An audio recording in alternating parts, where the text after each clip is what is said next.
that's probably the most bullish argument you can make for crypto in the kind of big macro way of decades, which is that okay, this thing that started off as like nothing, like obscure cryptography mailing list, a paper from a dude we don't know who it is for sure, and like, and then you get in 15 years to a place where Larry Fink is shilling this stuff on CNBC 4 times a week. That macro story in a way is something where, well, are you going to make the argument that it stops today? That it's literally that's the life cycle of this thing, and it's somehow unable to go further than that point. In just a macro sense, that seems like a pretty strong argument for any of this stuff. And we're live once again. Welcome back to the Spelunking podcast, which has been aptly named Confuse Everyone. We have a lot of not very important but quite funny things to speak about, and then maybe we'll get to some some real topics as well. Just to get us started, we've been discussing this before we were recording and in our group. Probably the most unimportant but funny piece of news that has come out recently is that Dan Larimer, who's the CTO, I think, or was the CTO of EOS, Steemit originally, BitShares. Steemit was, for people who don't know, Steemit was like the first decentralized social media thing kind of ever. It was later overtaken, like I don't remember exactly how it went, but Justin Sun took it over, and then the community forked, and there was a whole thing there. It was very funny. And then BitShares was basically just EOS, except it wasn't quite as generic. But for example, I think BitShares had a DEX on it already. Like it had a lot of the same ideas, and it was very early. So like there's all kinds of things you can say about Dan Larimer, but like he was very early and he was thinking in the right direction. He then did EOS, and you know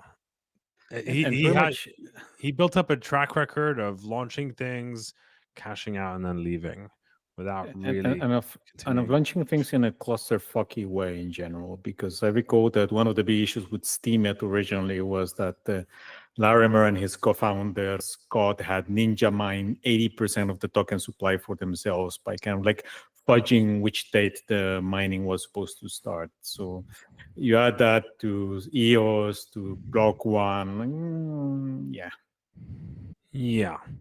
If your only metric or measurement is money, then he's done very well. Like they raised $4 billion for EOS, which they called revenue, and then checked out.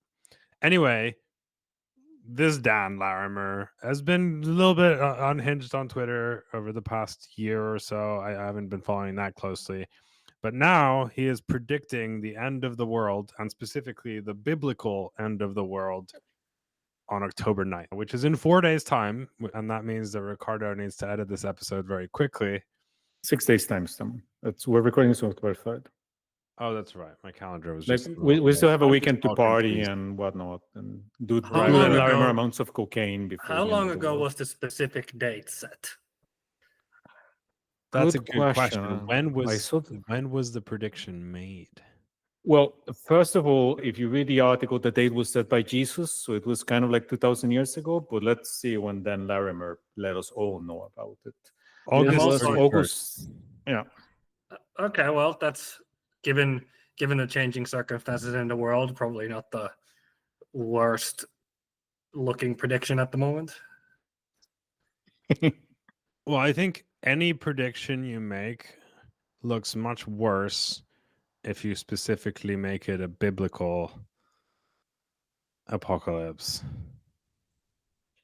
Like he was talking about how God described the dimensions of nuclear missiles, which will be the end, like cause the end of the world.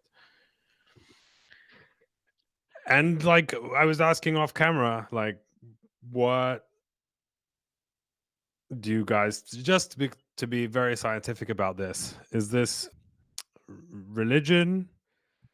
like he's just become more religious over the years, and now, like, I don't know, whatever, is it drugs or another type of psychosis? I put religion basically into the psychosis bucket. They just have managed to like hide in society. Isn't this essentially a majority view in the United States, for example, that a day like this will come, and all who live in the moment tend to see it happening somewhere within their lifetime, given each era gives us signs of the apocalypse.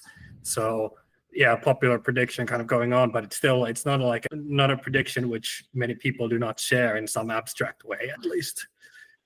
The key operating word there is abstract. So, for instance, if I don't recall what percentage of the U.S. population is Catholic, but if you ask a Catholic, they wouldn't like I don't know, for the last 30, 40 years or something, the popes have been espousing the view that the Bible is not to be taken literally, basically. And, as one of the basic dogmas of Catholic religion is that if the Pope says something, then that's what God is saying, God agrees, no matter what was the case before.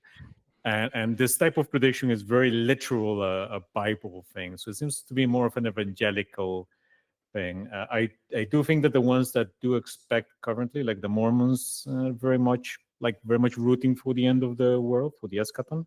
But I don't think it's necessarily a cross, like a pan-Christian thing that everybody expects this to happen literally. Just at the risk of derailing the whole conversation, like, you got to give it to the Catholics. They were like, okay, everyone needs to believe in God, but in order to do so, we need to put all of our faith in this one human over here. And by the way, give us a lot of money because God wants that, as this guy says. But that's pretty much the same across Christian religions overall. It shows how concentrated that is. I mean, in England, the head of the church is whomever is the current king or queen. So it's same difference. But they don't, not really though. Like in the others, no. In the other areas of Christianity, it's like more grassrootsy, right? Like there's not like a higher human power. Like there's a pastor, but like the idea is that he's relaying interpretations, and everyone is meant to interpret things themselves. So Catholics is like very dramatically that like this guy knows, and like you shouldn't be interpreting stuff yourself. So same as actually no, that's not the case. So for instance, same as the case with Church of England, where basically it was born out of like, no, fuck you, I don't like how you interpret that I shouldn't get a divorce, therefore I'm getting one and I'm starting my own religion. So it was definitely, this is my view of how things go. And if you look at Jehovah's Witnesses in general and the whole background of this guy is bringing Jehovah's Witnesses are not Christians as per most Christians.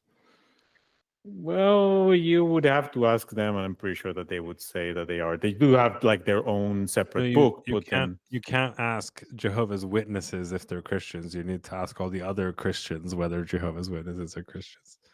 If you ask, seen as a part of Christianity, like I think that if you were to ask any of the subsects if the other guys are part of Christianity or not, they would say like, nah, not really. They don't see like we have the right one. So my family is very Christian, and so I've hung out in various very Christian circles around the world throughout my life. I can tell you that the Catholics and like the Lutherans and the Evangelical, all these groups do agree that they're all kind of Christian. The Catholics are maybe like a little different than the rest, but like broadly speaking, they all agree that they have slight interpretation differences, but like they're Christian. But then Jehovah's Witnesses are seen as a cult. I think we need to get an American in here for the discussion because I get the impression that in the US things are a little bit more fragmented, or significantly more fragmented, partially because these things are mega businesses. So you want to be sure that people think you're the right one so that they give you money. But again, that will need to get an American here. Yeah. Anyway, successfully derailed the conversation. Excellent To job, go man. back Excellent to job. go back to Dan Larimer, what I find interesting about it and what I think is always unwise is to put a specific date on it. And in this case, it seems like he's put a date which is what, like 9 days after he posted, which is kind of crazy. No, like a month something. He posted on August 31st. Was it August If 31st? we're looking for like saviors and stuff like that, maybe Oh yeah. giving us a month heads up is not bad. It allows us to kind of think about our actions and possibly repent before this situation. So, but although this doesn't really go out to billions of people either, I think we are a big part of the readership at the moment. So the distribution isn't quite as wide as one would hope if one was seeking to save people from judgment. But that also depends on which variant of Christianity you adhere to, because some would say that if you're just converting out of fear, then it's not a true conversion. It actually needs to come from within. So, Is Larry American, by the way?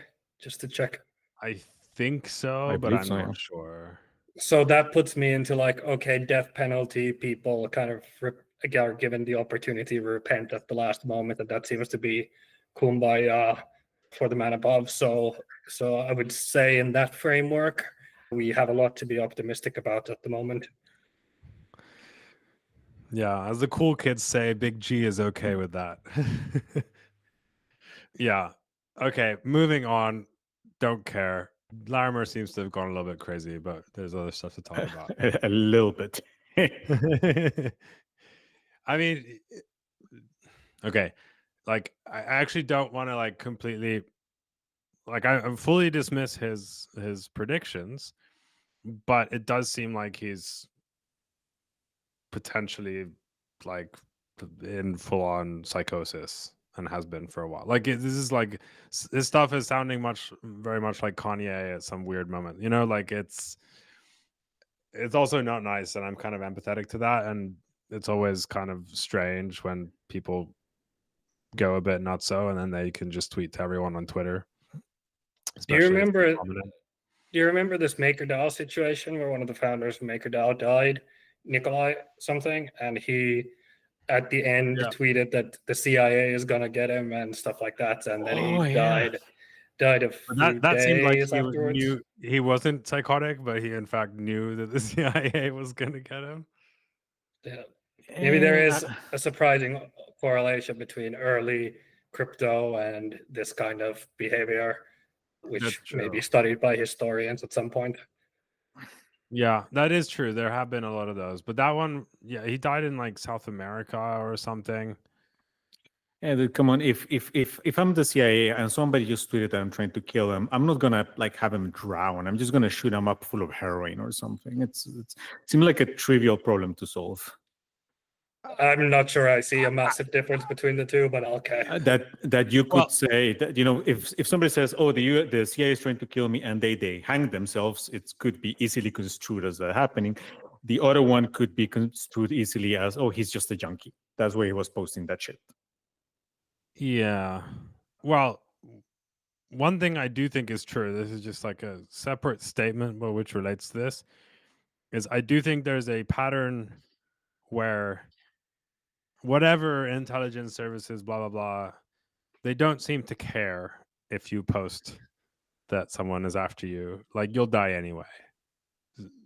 Very hard to verify, but this is sort of like, you know, the McAfee Epstein type stuff, right? Like, and this story is largely forgotten, and all these other ones, even though Epstein kind of lives in popular culture in some way, is still not something that like serious journalists seem to be looking at or anything like that. So people aren't even talking about Trump's assassination attempts anymore. Like it's nobody actually gives a shit. And the problem is that I'm not saying all of these things are always should be attributed to intelligence services, but like I think it's obvious that some amount of them are, and it doesn't seem like they care. Like they have too much control over kind of, maybe not even control, maybe they just have a cynical enough view of the human attention span or something like that.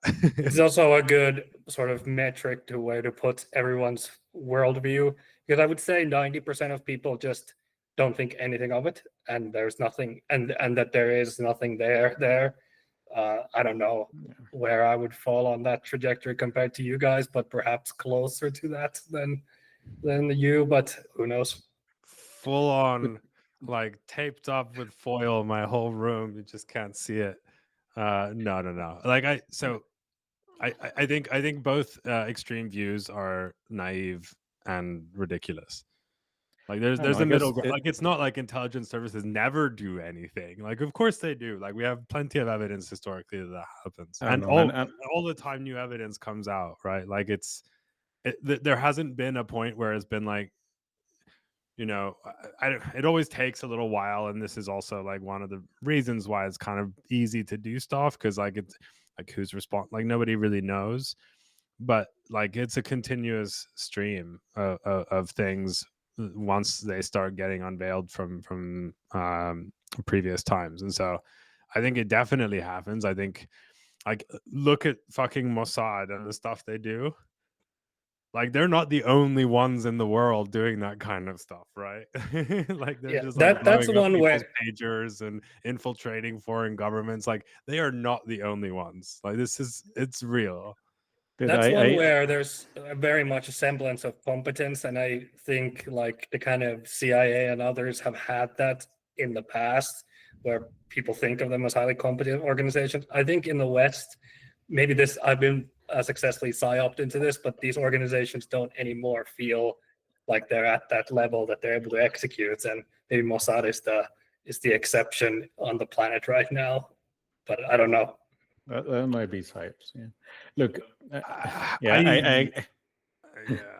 just to touch on that, like to a degree for sure, like you just have a large enough organization, there's going to be a level of incompetence.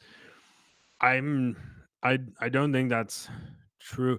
Like my perception is much more that like the intelligence services kind of in the US have gone slightly rogue, and they like just have this like barrier of people that are the ones that defend, you know, this stuff in public and whatnot. But like the real stuff does happen somewhere, and those people seem to be quite competent.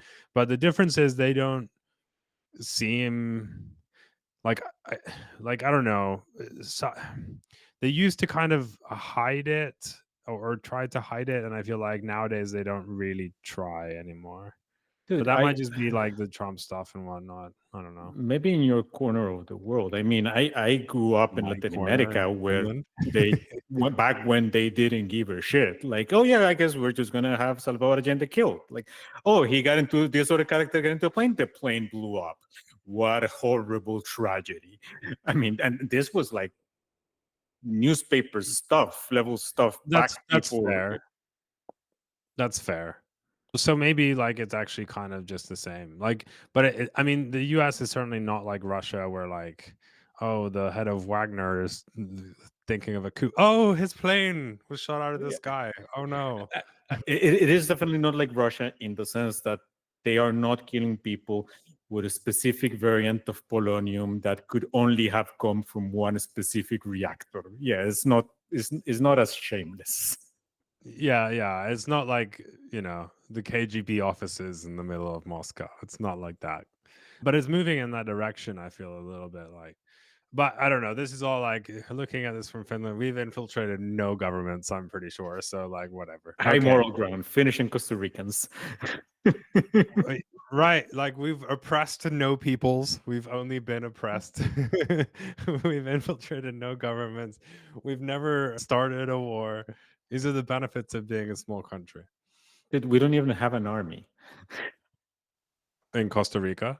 Yep, there's not even an army. What? So like what, us three could just walk in with some rifles and be like, it's ours now, guys? Well, I doubt it, considering how people have been arming themselves, but who knows? Okay. I mean, like say, like 10 years ago, you have an unofficial reserve army is kind of the way to think about it. Kind of people who have never trained and who are very good at shooting each other when there's a fender bender, but I don't think that they're gonna get a lot past that. But anyway, I'm not gonna rant about Costa Rica now. Or other than the fact that I do not think there's a Costa Rican intelligence service. Maybe that's what they want you to believe. Indeed, Anyway, and they're so efficient.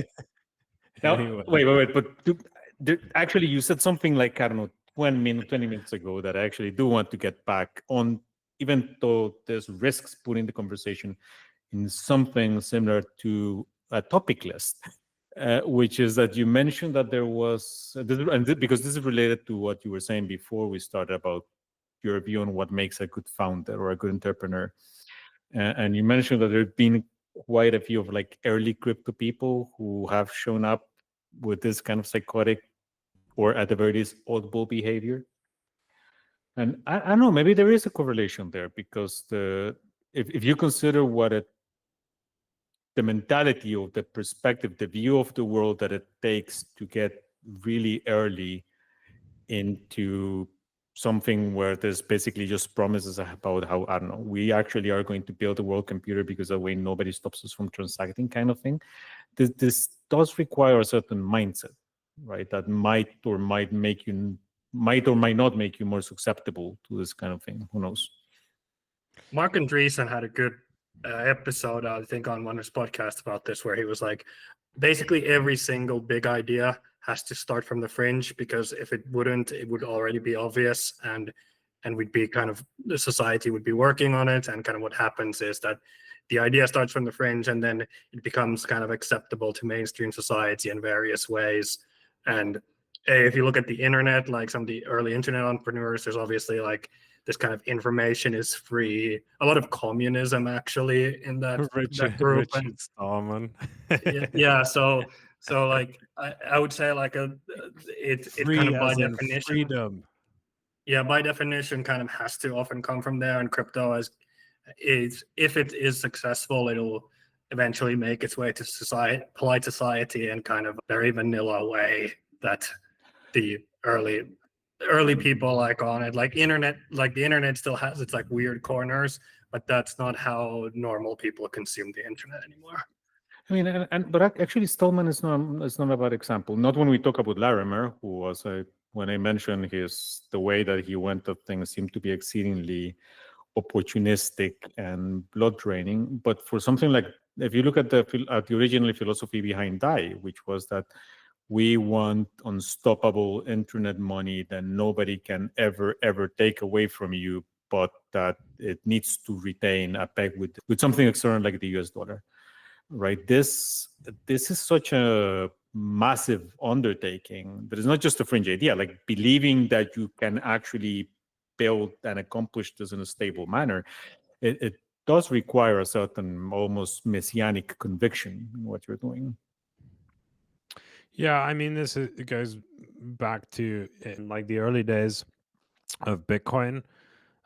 People who got very rich off Bitcoin in the early days, like you need to be quite insane. Like, well, the joke that we used to have when I was running CoinMotion, the Bitcoin exchange, is that like the best thing that could have happened to an early Bitcoin investor is getting put into jail and not having access to his Bitcoins. Because like thinking about it on a day-to-day basis, you've like done some shit on your laptop that cost you nothing or something, like mined Bitcoin, or you bought some and whatever, and you're not rich already. Like if you're already rich, I can like, it's much easier to see how these things go. But then you're looking at your net worth go up, and like from nothing to like 1 million, let's say, that's a lot for most people to not sell and to keep holding until you're in the hundreds of millions, from the perspective that people had then, which is like, I don't know, like probably not going to work. That's insanity. Like you need very high conviction, or you need to be in jail, or you need to lose access to your Bitcoins momentarily, which was like very lucky if it happened to someone, or something like that. Like it just doesn't. A rational person would definitely sell at some point. it's not a rational calculation, definitely. Particularly if you consider that your cost base is whatever you were paying out of electricity back then, which is probably not that much if you were Bitcoin mining in your house 10 years ago before all the current power situations. So yeah, holding that way is definitely not, at the very least holding the whole stack is definitely not a rational calculation. That's probably the most bullish argument you can make for crypto in the kind of big macro way of decades, which is that, okay, this thing that started off as like nothing, like obscure cryptography mailing list, a paper from a dude we don't know who it is for sure, and then you get in 15 years to a place where Larry Fink is shilling this stuff on CNBC 4 times a week. That macro story in a way is something where, well, are you going to make the argument that it stops today? That it's literally that's the life cycle of this thing, and it's somehow unable to go further than that point. In just a macro sense, that seems like a pretty strong argument for any of this stuff. Well, yeah, I mean, and then there's also, I think it was called Bitcoin Graveyard or something, or Bitcoin Obituary, which was every time Bitcoin had been predicted to die, like they were keeping track. It was quite funny. But that is the argument. There are a lot of people who analogize it to the internet, though, and then they're like, the internet gained mass adoption much faster. This is really slow. Like, and to me that's a bit insane. Like 15, first of all, this is money. Like, we can't just penetrate the same way that the internet could, because there were no restrictions in place anywhere really to take the internet everywhere. But then when you deal with money, there are restrictions everywhere, and that makes things very difficult. So I think 15 years, like 2 trillion, is it should be viewed in the way that you're describing, which is like that's quite insane. Like, that is a significant portion of, like, it is not a majority, but like that's already like a significant block of the human population. That's global reach. That's like a non-trivial amount of like global value in general. I can also see like the people start getting worried when you reach that point, and then it's still a little bit unclear how you actually get to mass adoption and how you get to kind of like the user experiences that people expect. Okay, I can say two things on that. The first one is that the internet did not reach mass adoption relatively quickly. I mean, if depending on where you measure the origins, but like if you look at ARPANET and whatnot, we're talking like 5 decades. If you just look I at know people cherry pick the points, and sure, I which makes agree, it like, which makes it easy. but that point is more of like a where do you draw the line of the technology, right? Like, did Bitcoin start at Bitcoin, or did Bitcoin start at, like, you know, Fine. cryptography in general? Like, suppose that you draw the web line at HTTP and HTML, right? This is 1989. It took, the dot-com boom was 11 years later. So and even at the dot-com boom, it was basically, the web is generally known, but it's not like everybody had penetration internet isn't and super high. No. yeah, so the penetration wasn't massive. Yeah, and that's 11 years. And that's just for the web. The second thing there is that the web wasn't competing with anything in particular. It was a completely new thing where you could do completely new. I mean, it was, and it is, but it wasn't clear. Okay, it could have overtaken a lot of things, but I wasn't going to. There were things I could do on the web that I couldn't do anywhere else.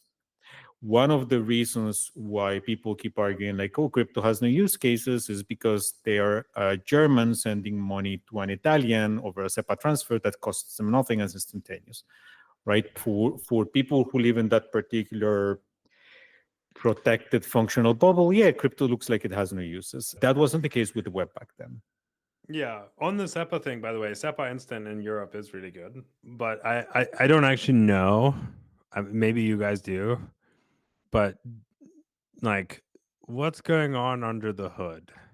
Because I suspect it's not quite as clean and nice as it seems under the hood.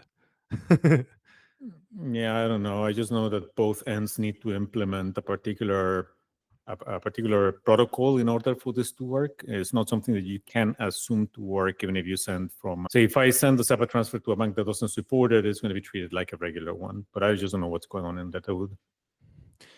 Yeah, and there's also all kinds of weird things where like the actual, like even in the traditional world, even if the transfer is fast, the processing times for that transfer at one or the other end might be slow.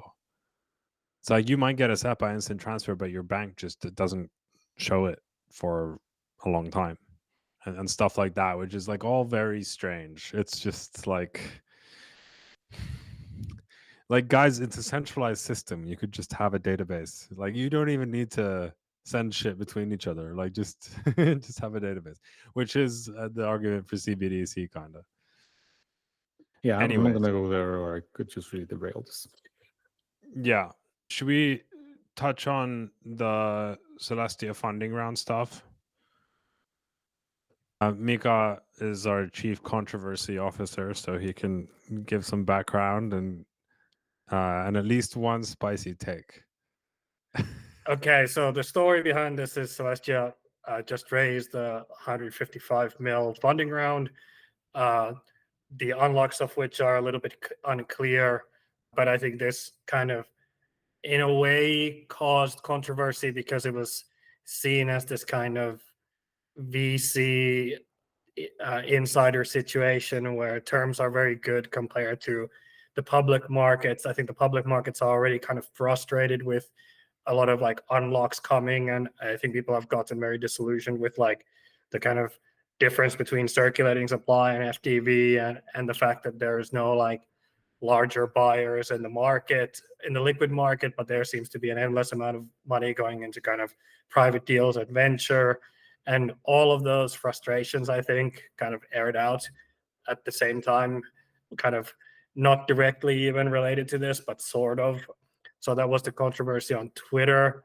I do think, and like a lot of, maybe my spicy take here is that there's something to be said for us going back into a world where essentially ICOs or something similar would allow early public market access, and the lack of that is really unfortunate in the market.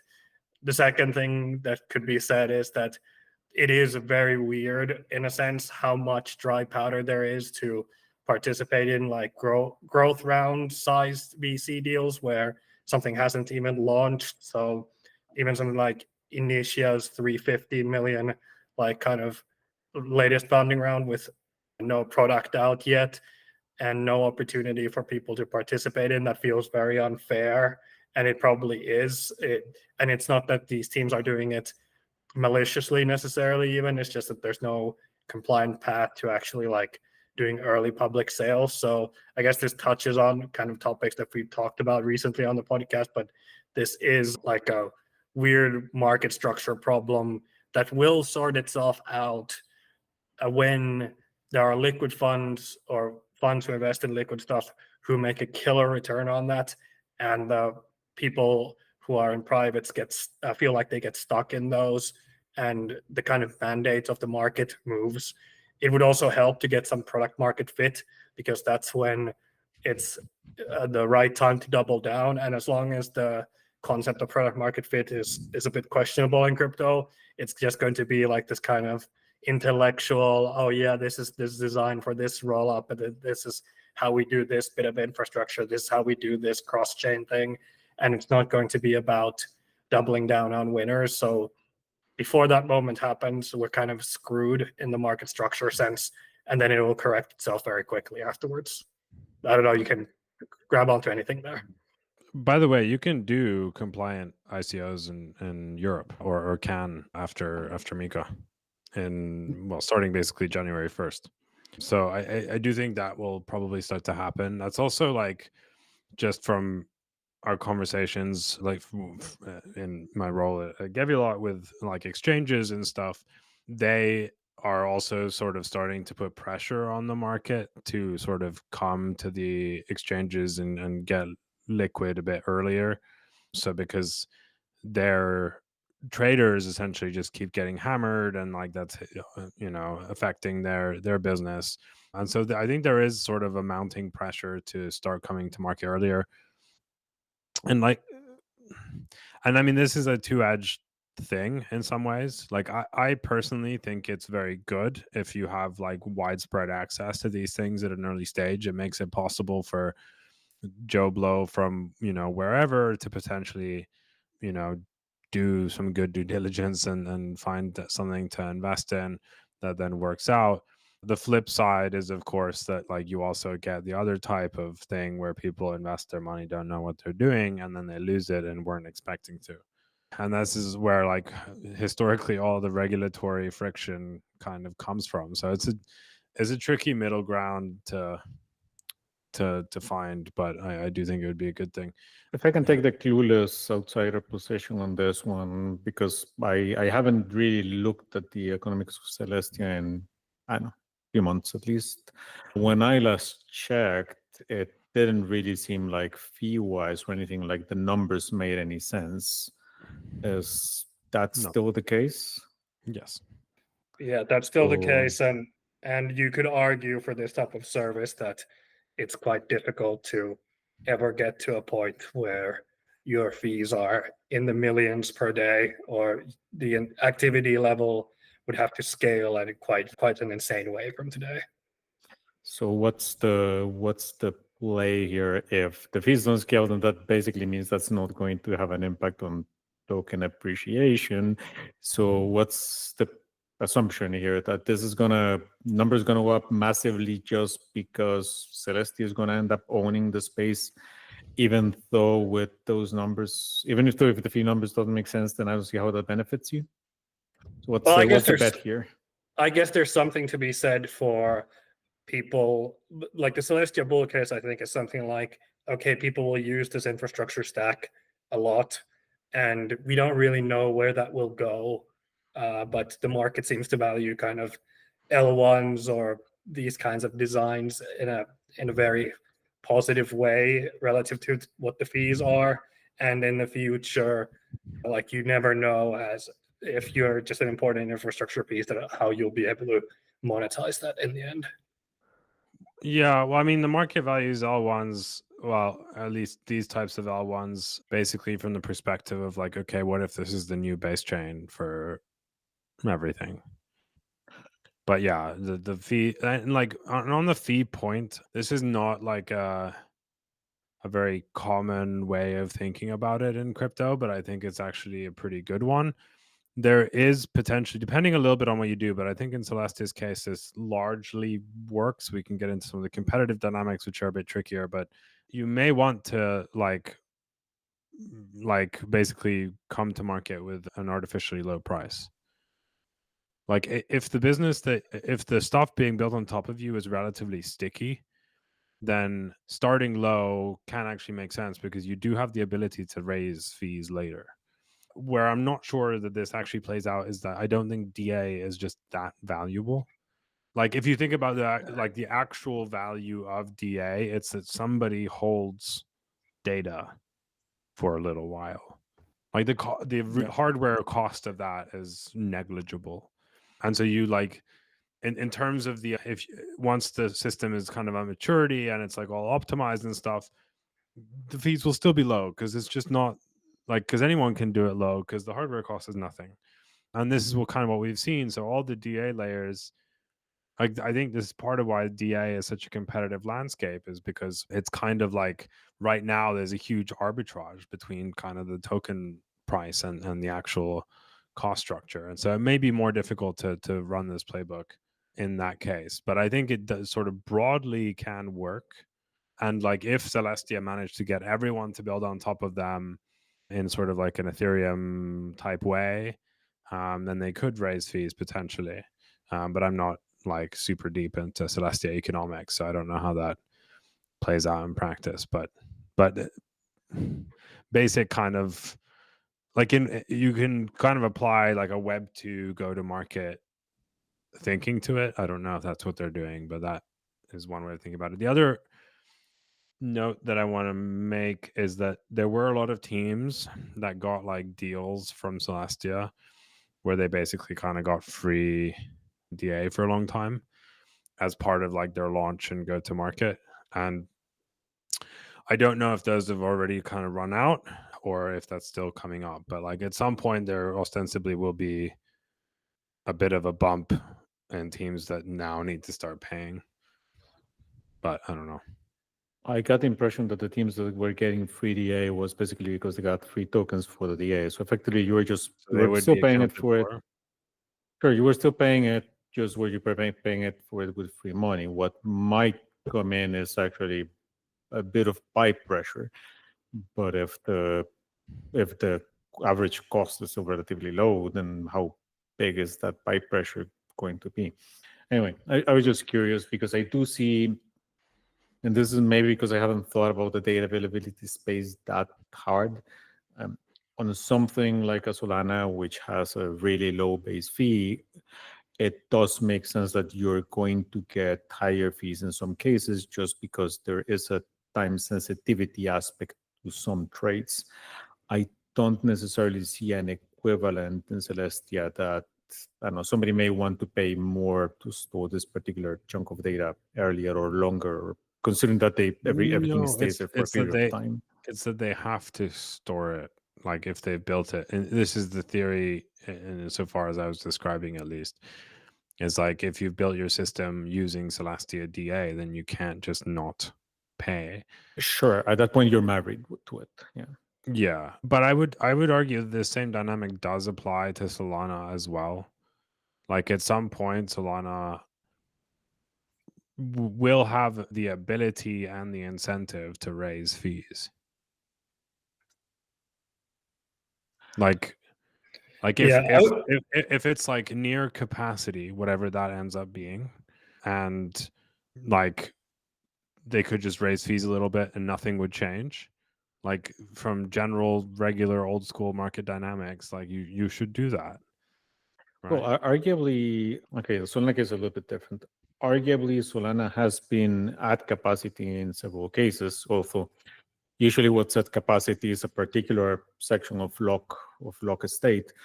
In that case, is you just pay more for accessing that. So it's not, you don't need to raise fees generally. You just, that's what the fee market does.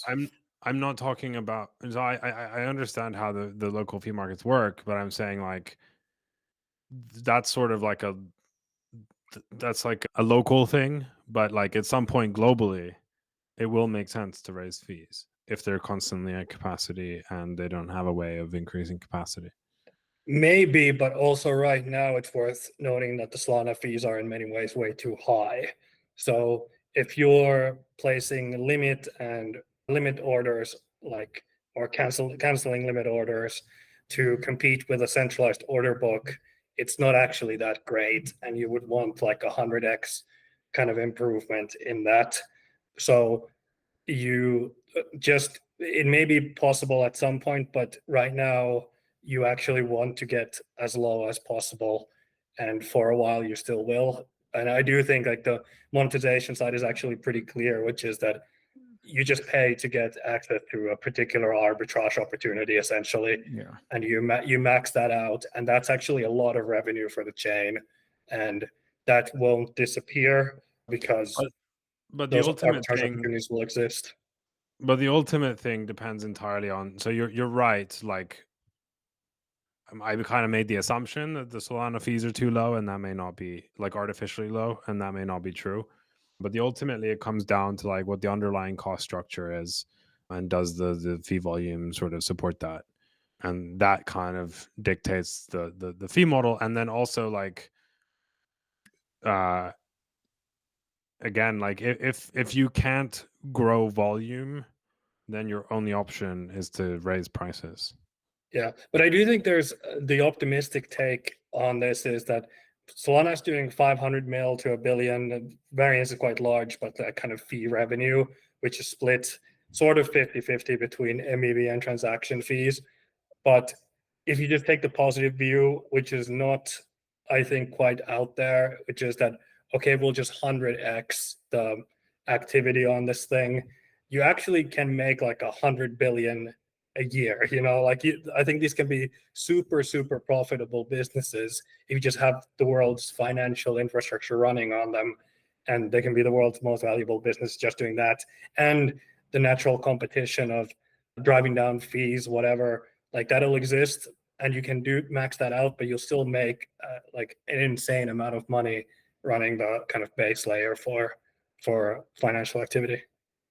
But who makes the money? Sol holders. Yes. Yeah, agreed. I agree with that. Let's not go deeper into that, given that this is a good segue into Solana L2s, which I learned at Token 2049. I had a meeting with the Solana Foundation, and I discovered that there's like 20 fucking teams building L2s on Solana. Obviously I saw the light protocol stuff, so there's a bunch of announcements relating to this and the kind of the structure, and there's a lot of controversy with the Ethereum ecosystem, blah blah blah. But like, let's leave that to one side. And I'd just like to get your takes on like, why are people doing these things, and like what the Solana ecosystem might look like in, I don't know, a year, 2 years time. You want to start, Mika? Because I'm not going to be the most positive take on this. Sure. So anything that even like mildly sounds like Ethereum, so Ricardo's like, yeah. Okay. It's not that. It just seems to kind of be missing the point. I'll go through the logic and then let's see if we can find holes in it. But so the reason to have an L2 traditionally is 4 things. One is transaction throughput. So just getting more transactions, and this is what Ethereum doesn't do, and Arbitrum, for example, does. The second is transaction costs. So just the cost of doing essentially anything like execution or storage or whatever. The third is the latency aspect, which is that, okay, like if you run a global consensus that has some limit to it, Ethereum's block times is in seconds, Solana is in the hundreds of millions. And then the fourth one is rules on transaction ordering that are controlled by you. So essentially MEV, and that's kind of like where the app specific argument comes from. So when you look at Ethereum, you have to service all of these 4 different aspects because the L1 is not designed to do that. So let's look, if we look at Solana, number 1, transaction throughput, probably not like as such. The Solana L1 is being optimized to do as much transaction throughput as hardware will allow and as physics will allow with like good hardware. So you don't care about that. Transaction costs, to an extent, especially in the short term, you probably get like a boost here if you want. But ultimately, like, I don't think that is a competitive advantage against Solana. Okay, then we get to the points where it makes sense. So latency, 400 milliseconds, there's like a limitation, speed of light. If you have centralized sequencers, this is why Binance is 10 milliseconds ping time and Solana is 400 milliseconds for inclusion. And that difference you can actually compete with by running your own centralized infrastructure on it. And then 4, you can give transaction ordering rules. So if Drift decides to do an L2, they get to capture the MEV or get to decide at least what to do with the MEV on that. And those last 2 points are valid and actually something that's very hard to do on an L1. Now, the difference between Solana L2s, at least the good designs to me, and the bad designs is that the bad designs, I think, look a lot like Ethereum rollups do today, where you have this L2 environment, so you have like a different network, you bridge to it. The better L1, L2 designs are something that's like basically integrated with the chain, where you don't have to bridge in a way, or if you do, it's kind of very, very subtle, and you're able to basically transact with Solana tooling and with Solana as if you were kind of a normal Solana, which means that you have kind of one or few block integration with, for example, Jupiter or something like that. But then you don't like have to switch networks. Maybe there's a deposit withdrawal action, but nothing apart from that. And those things happen quickly. And I think that's the kind of where people talk about L2s versus network extensions. I think the Solana L2s that you'll see are more like that second case. And that's where like the fact that Solana accounts, you specify which part of the state you modify before the transaction. That's actually the unique sauce that kind of allows this type of approach, which Magic Block, for example, does with their ephemeral rollups.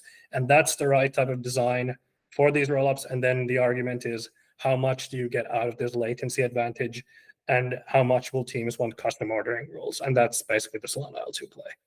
Now let's hear the FUD.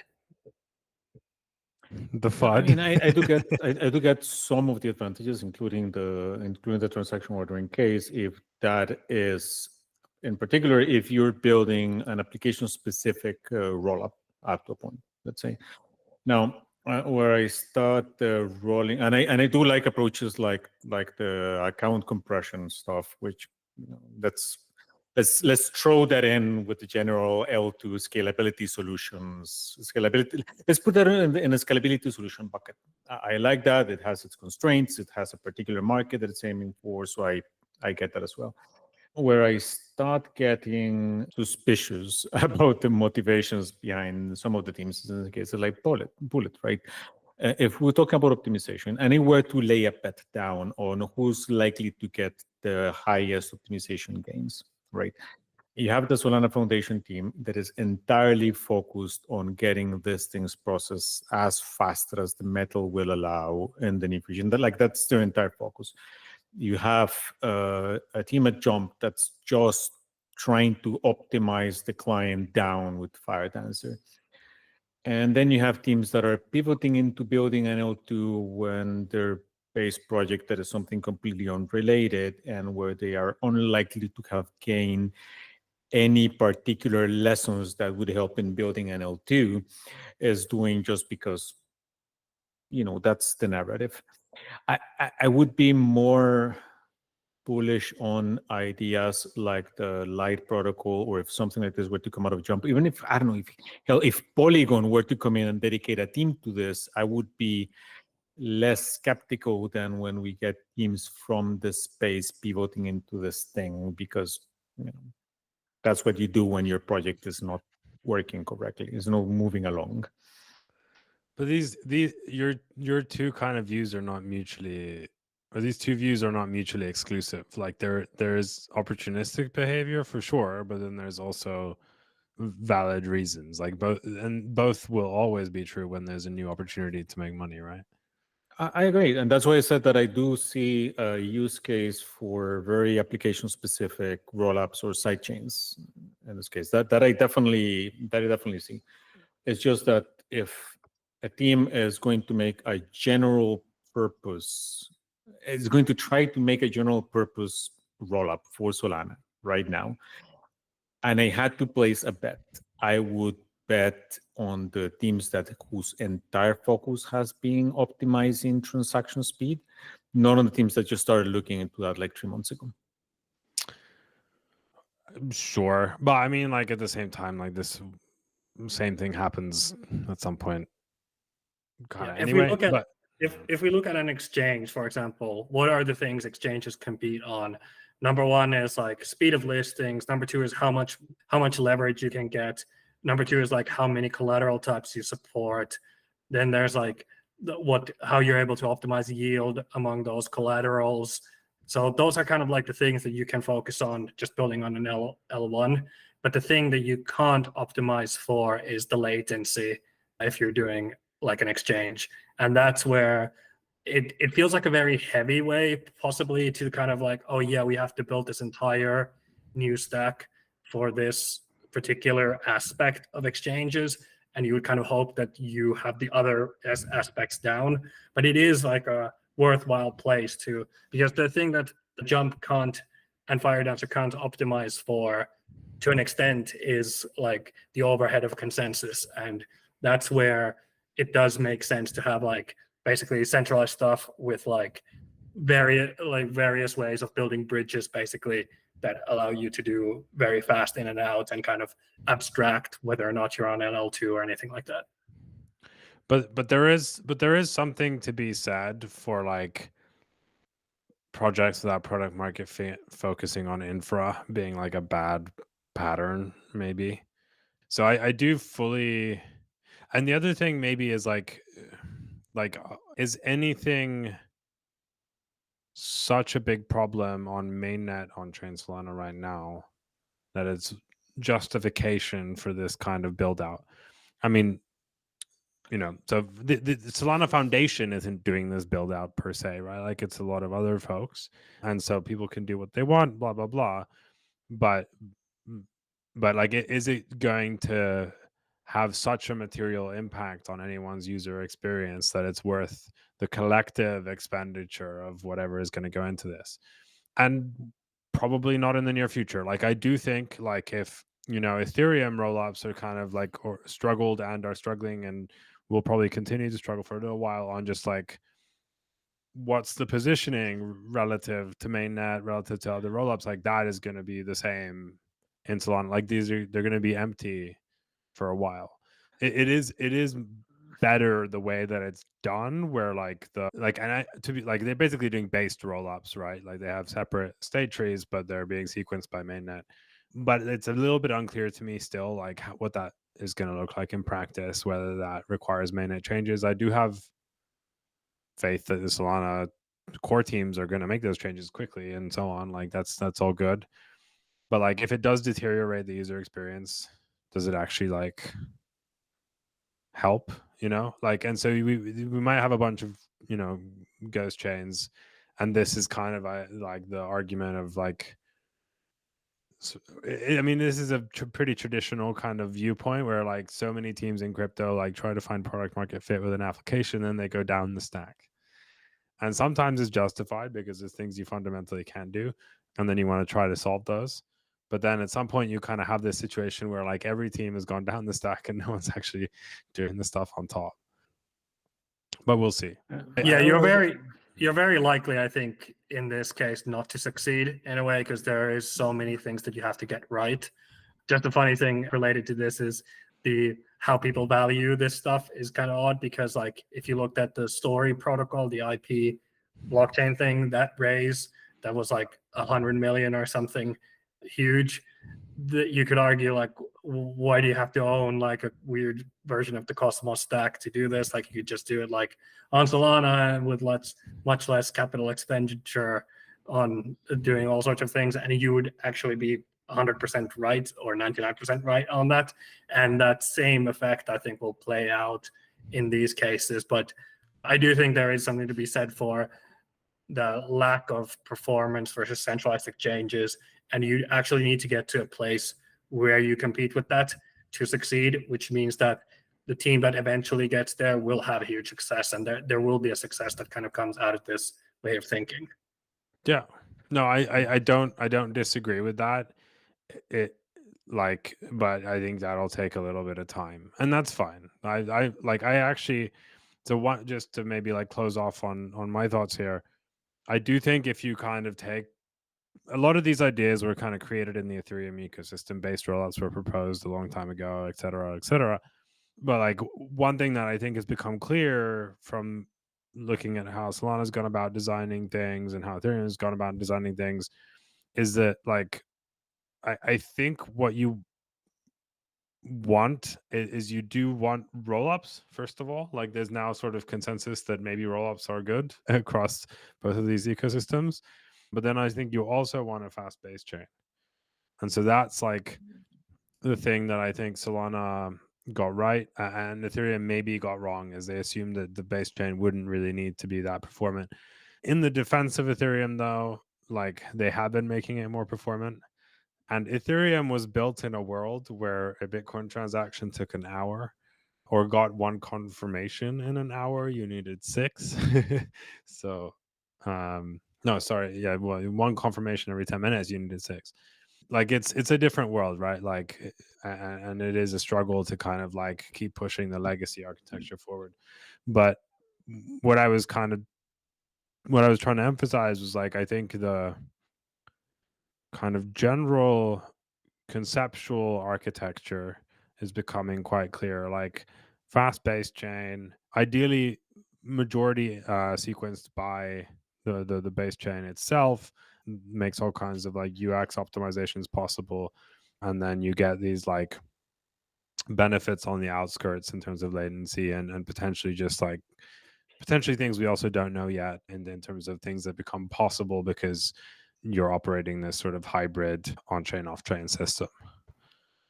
I 100% agree. And I think in that world, the rollups that are actually successful with the fast-based chains are ones where, just as a practical example, if you're on that L2 on Solana, when you make a swap, it can route through the Jupiter spot exchange, and then you're back on the L2 without you knowing. And that's the kind of world where I think all of this is working in the way that it should.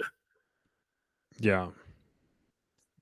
By the way, at some point we need to stop talking about Solana Labs and start talking about ANSA, I think. I think that's a common community issue still. What is? Like they split back in April or something. Like the labs split from like functions into ANSA, which is actually developing the client, and Colosseum, which is the one doing growth. But they're separate organizations. So I don't think it's Solana Labs anymore developing the client per se. I have no idea. No, I did. okay. I did see this, but yeah, I haven't really been paying attention. Anyway, And I think Colosseum is an acceleration of a program that kind of Solana Labs never really did in a way, which is like getting funding for a lot of Solana projects, bringing them kind of up. Like for a lot of VCs, the Colosseum pipeline is like the kind of almost number one pipeline of projects in a way. For example, MetaDAO was there as well. So that's kind of, and you would expect a lot of the good Solana projects to kind of go through that funnel actually. So it's a really important function in the ecosystem that I think will help it grow a lot. yeah, it's like the YC of Solana. That's not the best association considering how shitty YC has become, but sure. Let's roll with the analogy. I mean, sure. Shitty, but wildly successful. Whatever. Depends what perspective you look at it from, right? Like, Microsoft is shitty, but if I was an early Microsoft stockholder, I'd still be happy. Yeah. Anyway, and there are comments I can make about that. We're gonna make them when we're not recording. Okay, let's move on from Solana. We had one more, which was like general outlook for the next 6 months. Ricardo really tried to make this a not market outlook thing. I predict that just like the end world is going to end on October the 9th, so this will too become a market prediction ultimately. But we can try to make it about team output in the next 6 months if that's what you want. Yeah, let's assume the far edge case, like the 2% edge case, right, where Dan Larimer is wrong and we do not get a biblical apocalypse in 6 days. Then what I'm curious about is what can we expect to see from teams? I was thinking about this partially because it seems, I'm spending generally a lot more time on the Solana side, but around Token 2049 and others, it also seemed like there was a big race for teams to have major developments out before now, basically before, let's say, the end of September. Big showcase things. So I'm curious, and I have some suspicions, but I'm curious on what you guys think is going to happen release-wise for the next 3 to 6 months. It is going to be mostly, we just continue developing on what we have, but we don't expect any major changes. Is this going to be steady release? I do expect we're going to get some latecomer token launches after the election, maybe before mid-January. But what do you guys think? Well, I can start, and I won't monologue for too long. But basically, I think at least I've been told by a number of VCs there's a huge amount of teams that are launching in Q1 or saying they'll launch in Q1. A lot of those probably get pushed back just because software development, But a token do you mean product launch? Like all kinds of mainnets. Yep. Which is, probably a token, but can be L1, can be L2, can be, smart contract based system, whatever. So there is a lot of stuff I think that's being planned for that. I mean, the argument I think is that people are trying to time the market a little bit. You need to get stuff out, hoping that there's like a bull market next year, and then you can kind of ride that. So that's sort of like in terms of volume, I don't know that much which particular projects, but like I do think there's a lot of stuff, at least in the Ethereum ecosystem, that's happening in that time frame. So like just some that come to mind right now, Aztec, I think is trying to launch H1 next year. Who knows if they get there on time. Scroll is probably going to launch a token. Linnea probably going to launch a token. There's all the ZK stack and Polygon CDK things they're kind of racing. There's also now Scroll CDK or Scroll SDK. This is all kind of racing to get like this pretty fat long tail of projects trying to do the OP stack strategy and just get a whole bunch of projects. And there actually are very good projects that are launching their own L2s on those stacks, and all of those are kind of in that similar-ish within the next 6 months time frame. What else? On the ZKVM side, there's all kinds of things that are like supposedly happening on that time frame as well, like a lot of finished first implementations. I don't know their roadmaps as intimately, but just some examples, like I think SP1 will have GPU support. Risera is probably gonna have their like proving and verification services online. Nexus is probably going to have something resembling like a usable thing. Jolt might be usable. Valida, things like that. So I'd say like on the ZK side, it's mostly oriented to the next 6 months rather than this past year.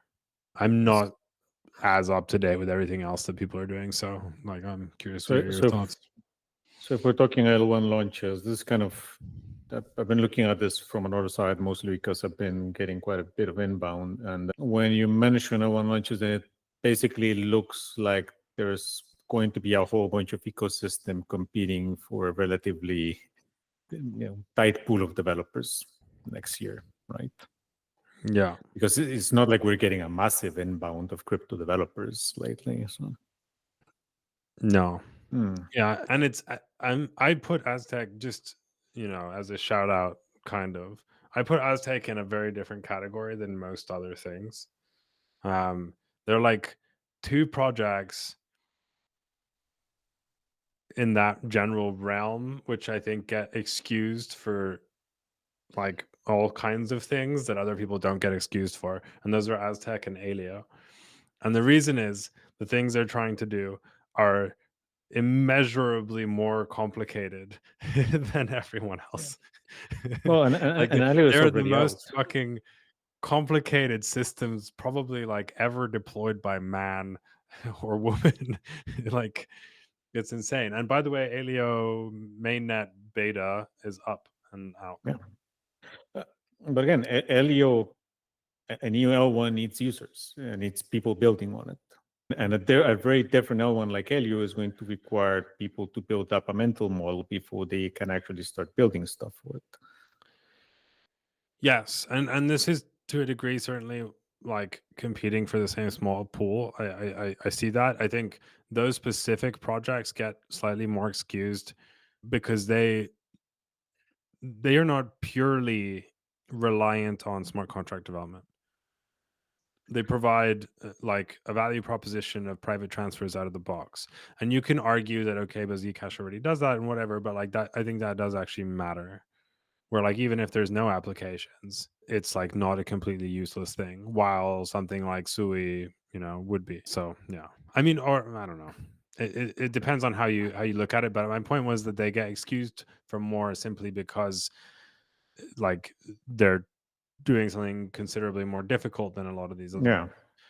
Actually, when you what I mentioned would be curious. I mean, we should probably hear Mika's take on this first, but like we can come back to this. But I would love to hear if you guys have any insight on what's going on in the Sui ecosystem and the Aptos ecosystem. But maybe we should hear what Mika thinks about the 6-month outlook, which we've already derailed. Sure. I mean, I guess like the ZK stuff is something that kind of brings something different to the table from what we've had before, and that kind of gives like a new new angle at which to approach development and new angle at which to approach applications, and that's kind of exciting. I would say a pretty obvious theme is just kind of the really fast EVMs coming online. So that's like Monad, Mega ETH, and like a bunch of others who are doing basically something similar. So those will be like the kind of that the EVM ecosystem in a way is not, at least in the kind of Solana right now. Solana is like pushing ahead a lot, but like in the Solana kind of right now, in terms of what user interaction and what block space dynamics looks like, I think that will be kind of caught up with in a way. So that is something that will happen. If 2023 breakpoint was like Question. yeah. Do you think those very fast EVMs will end up being fully EVM compatible? No, they will be 98% compatible, which creates headaches for Yep. yes. Yeah. Which essentially, in some important senses, makes them entirely different. Because if you're looking to create something like a unified standard across these things, you have to coordinate between all the parties to get them involved. So think of like token extensions on Solana.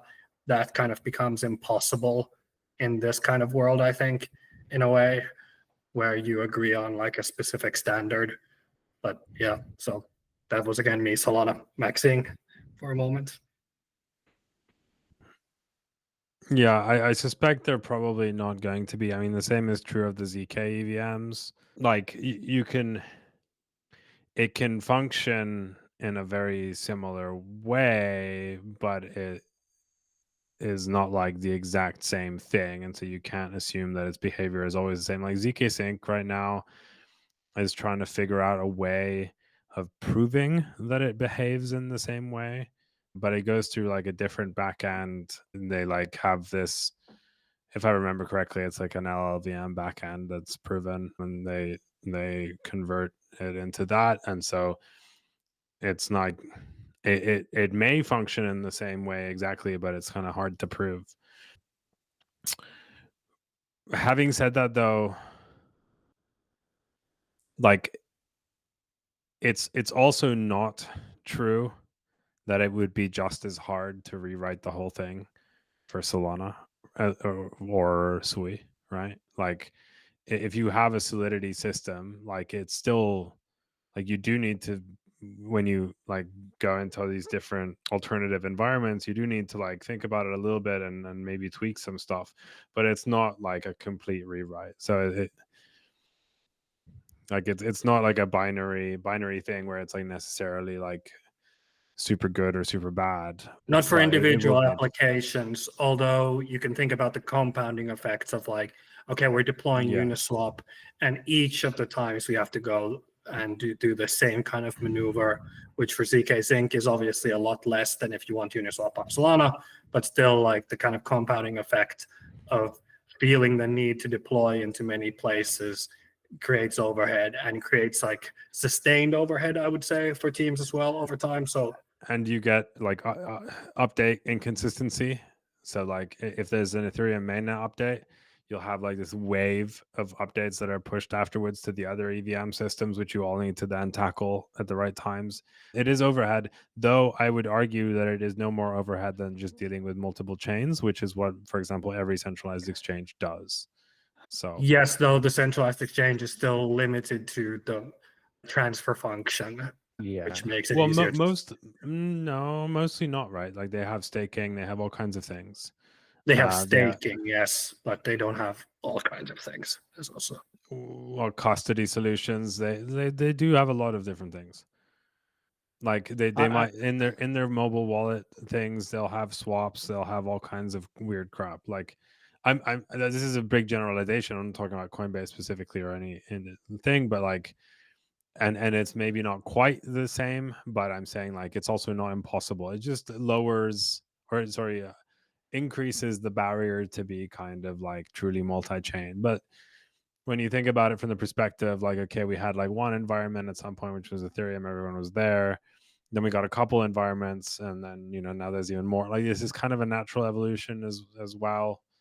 but obviously it would be easier if it was all just the same Solidity code that you can run like bytecode compatible.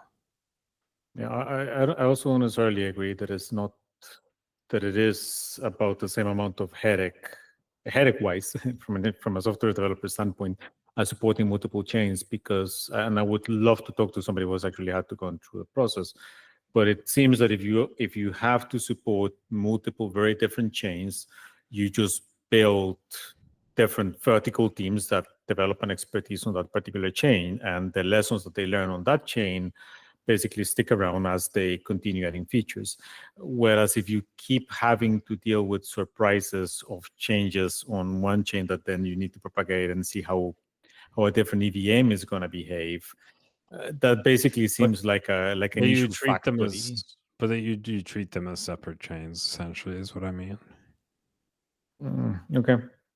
Yeah, I guess. So you treat them as separate chains, but the actual work required for anything is smaller than like the work required, or the work required to get to those chains is smaller, but then the maintenance work is as if it was a separate chain, essentially. Yeah. Maybe two ecosystems to highlight, I think, here is if you look at and kind of looking at the next 3 to 6 months, I think Solana and Base are the two places where you see a lot more attempts at consumer applications than any other. And I think in the case of like a lot of those things that are launching on Base, for example, those are kind of committed to Base, and they don't want to do anything like multi-chain. They don't want to do any of that stuff. They'll just have like privy login with like MetaMask support, obviously, and then that's just it. And they just want to build that. So like those applications are probably in a sense the most interesting ones, because those I think are the ones trying to push more product market fit. And I think that'll kind of create a network effect around like I think Base is a very good place for a good consumer application to go to right now, because you have Coinbase's distribution and you have all the EVM tooling you want, and you have a pretty simple stack underneath it that's like has the most kind of developer power behind it and just notes on what to do, and you don't have to learn new stuff. Yeah. Okay. Do you guys know what's going on with Sui and Aptos?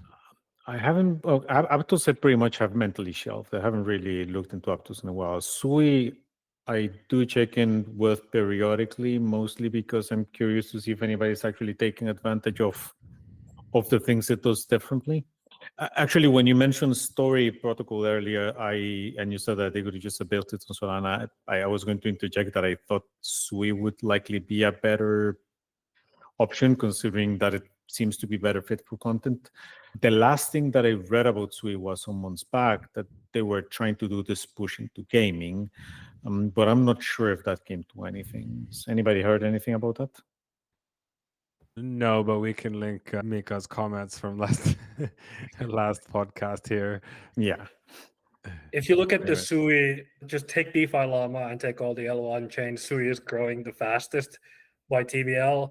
And it has a couple of like really, really large lending markets actually, which are kind of very competitive for USDC lending. So if you want to get like a great USDC rate, I would suggest Navi or SuiLend at the moment for that. And there's like this kind of, they're in a good cycle because the price has been going up a lot and very steadily recently. And they are like putting incentives into all of these lending markets, which is why the lending markets are growing so quickly. And that's kind of leading to this situation where, well, the Sui is more valuable in there, so the lending market is kind of like growing very, very rapidly. From that, if you look at the kind of exchanges that are on there, I wouldn't say the exchanges are really built in a very, very high quality way. I mean, they work well, and it's like Sui is very fast and kind of like feels like Solana basically. So the products themselves are probably like cheaper versions in a way of Jupiter, but there you don't actually see like a lot of trade activity so far, except that like last week or so, you've had the first inklings of kind of meme coin season on these things, and that has brought some volume to the exchanges. So you don't because Solana had this big problem for a long time, which it didn't have any tokens to trade, even though it was a very good place to trade them. And Sui is kind of in that situation right now where they don't have any good tokens to trade. So there's not much trade activity, but the stuff is like getting more attention, which means that there is like this fire that's kind of starting in those places. So you could argue that, okay, like just looking at the liquid names there's like one exchange that's trading at like 6 mil. And like and that's likely to actually get a lot of volume. So if you're like looking at the revenue numbers for that exchange, it can actually look very good in a moment from now if the kind of trading season kicks up, and then you kind of start to build a base of more high value tokens that you can trade, and you get past this sort of initial cold start problem. So yeah, the Sui, and actually like the Sui's tech and everything and all the wallets that they build, it's actually like very nice. Like it's well done actually. So I would say that out of the ecosystems that right now are kind of like, you don't really know if like Starknet is going to do it, or if ZK Sync is gonna, or Arbitrum is going to take more power, or out of all this like litany of these different chains, Aptos and Say and Injective, Sui feels like it's the closest to reaching some sort of small parabola, at least, that will help it find that kind of initial product market fit just by like trading on chain. And you kind of feel the difference between stuff happening on Sui versus like stuff happening on something else. I hadn't checked the DeFi Llama numbers. Good call. I mean, I'm surprised that Sui Land is kind of like at 70% of Solon's, safe protocols, TVL.